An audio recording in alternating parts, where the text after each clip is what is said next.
एक मुस्लिम कंट्रीज़ में पिछले 8-10 दिन के अंदर एक बड़ा डेवलपमेंट ये सामने आया है कि चाइना के इंटरवीन के बाद सऊदी अरब और ईरान दोनों करीब आते नज़र आ रहे हैं और दोनों के दरमियान कई बड़े मुआहदे भी हुए हैं, जिसको लेकर के पेंटागन कहीं ना कहीं परेशान है, अमेरिका कहीं ना कहीं परेशान है।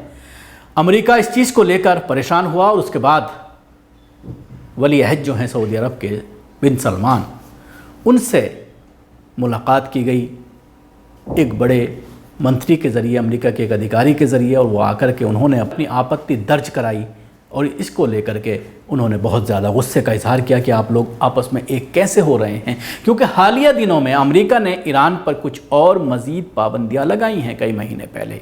लेकिन उससे बढ़कर एक और बड़ी खबर ये आ रही है कि इस दोस्ती के बाद, मेल मिलाप के बाद, जिससे सऊदी अरब जिस कंट्री से, जिन लोगों से, हूतीस से जिस तरह से लड़ाई लड़ रहा है और हूतीस की मदद ईरान करता है, ये बात भी अमेरिका ही बता रहा है। और हूती जंगबंदी के लिए तैयार हो गए हैं। एक राउंड बात करने के लिए सऊदी अरब का डेलीगेशन और ईरान का डेलीगेशन यमन पहुंच चुका है।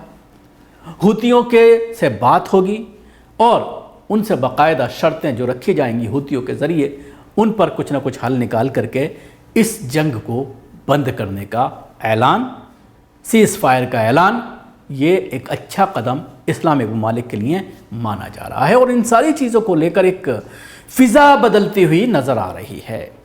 जिस तरह से चाइना और अमेरिका दो खैमों में दुनिया बंटती चली जा रही है, एक तरफ कुछ लोग, कुछ कंट्रीज जो है वो चाइना के साथ खड़े हुए हैं, और इधर अमेरिका की अगर बात करते हैं तो अमेरिका के साथ खड़े होने वाले कंट्रीज़ की लिस्ट अब कम होती जा रही है। ये खैमा बड़ा होता जा रहा है चाइना का। तो जाहिर सी बात है, सबसे ज़्यादा परेशानी अगर किसी को है तो वो है अमेरिका, और इस मामले को लेकर ज़रूर परेशानी है। और ये जो मैंने आपको खबर बताई, ये बड़ी खबर है कि हूती के साथ बातचीत के लिए बाकायदा डेलीगेशन पहुंच चुका है और आज इस पूरे मामले पर बैठ करके किसी नतीजे पर पहुंचने की कोशिश की जाएगी। सऊदी अरब और ईरान के विदेश मंत्रियों ने चीन में करीब 7 साल के बाद मुलाकात की। तकरीबन 8-10 दिन हो गए हैं इस बात को। इससे पहले चीन की मध्यस्थता में ही दो दुश्मन मुस्लिम देशों सऊदी अरब और ईरान के बीच समझौता हुआ था। चीन के बढ़ते प्रभाव और इजराइल के दुश्मन नंबर 1 ईरान और खाड़ी देशों में अमेरिका के सबसे बड़े सहयोगी सऊदी अरब के बीच बढ़ती दोस्ती से बाइडन प्रशासन टेंशन में आ गया है। सऊदी और ईरान की दोस्ती के बीच अमेरिकी खुफिया एजेंसी CIA के चीफ अचानक से पिछले सप्ताह रियाद पहुंच गए। उन्होंने सऊदी प्रिंस को जमकर सुनाया भी।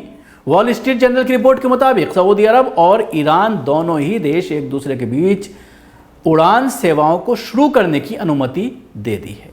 इसके अलावा दोनों ही देशों की सरकारों और प्राइवेट सेक्टर के बीच यात्राओं को शुरू करने के पर सहमति हो गई है। इसके साथ ही खाड़ी देशों के दो दुश्मन मुल्कों के बीच संबंधों के नए दौर की शुरुआत हो गई है। दोनों देश अपने दूतावास को भी खोलने पर सहमत हो गए हैं।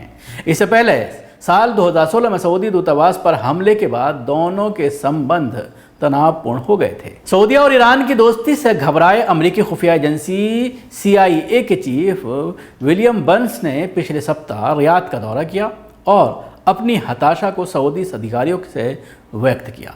CIA चीफ ने सऊदी प्रिंस से कहा है कि रियाद के तेहरान और सीरिया के साथ संबंध फिर से सुधारने से अमेरिका ठगा सा महसूस कर रहा है। वे भी तब जब ईरान पर पश्चिमी देशों ने कई तरह के प्रतिबंध लगा रखे हैं। बताया जा रहा है न केवल ईरान बल्कि हूती विद्रोहियों से भी सऊदी अरब की बातचीत चल रही है, जो यमन के एक बड़े हिस्से पर कब्जा कर चुके हैं और सऊदी सेना उनसे कई सालों से जंग लड़ रही थी।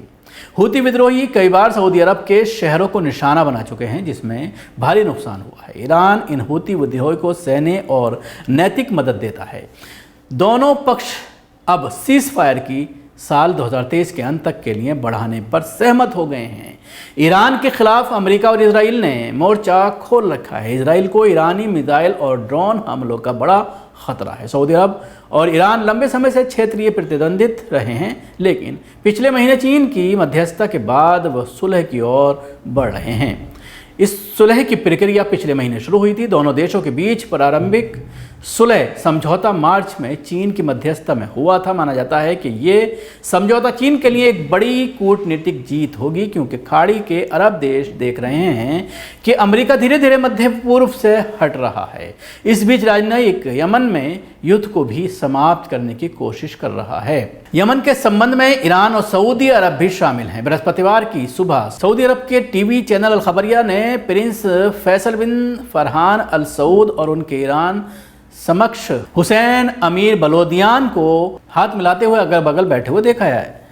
ईरान के सरकारी टीवी चैनल ने कहा है कि दोनों मंत्रियों ने दूतावासों को फिर से खोलने के संबंध में चर्चा के लिए मुलाकात की। तो कहा जा सकता है पेट में दर्द अमेरिका के शुरू हो गया है, और जो एक बड़ी कोशिश की जा रही थी ईरान को अलग थलग करने की, उसको एक बड़ा झटका ज़रूर लगा है। आपने देखा कि भारत से भी जिस तरह से अमेरिका ने गुजारिश की थी, अपील की थी कि ईरान से तेल ना लिया जाए, लेकिन सरकार ने नहीं सुना। उसके बावजूद सरकार वहाँ से, हमारी भारतीय सरकार तेल लेती रही, क्योंकि सस्ता तेल ईरान से मिल रहा था। और एक बड़ा कदम मोदी सरकार का बताया गया अमेरिका के ख़िलाफ़। ये कदम, एक इसकी सराहना भी काफ़ी सोशल मीडिया में होती रही है।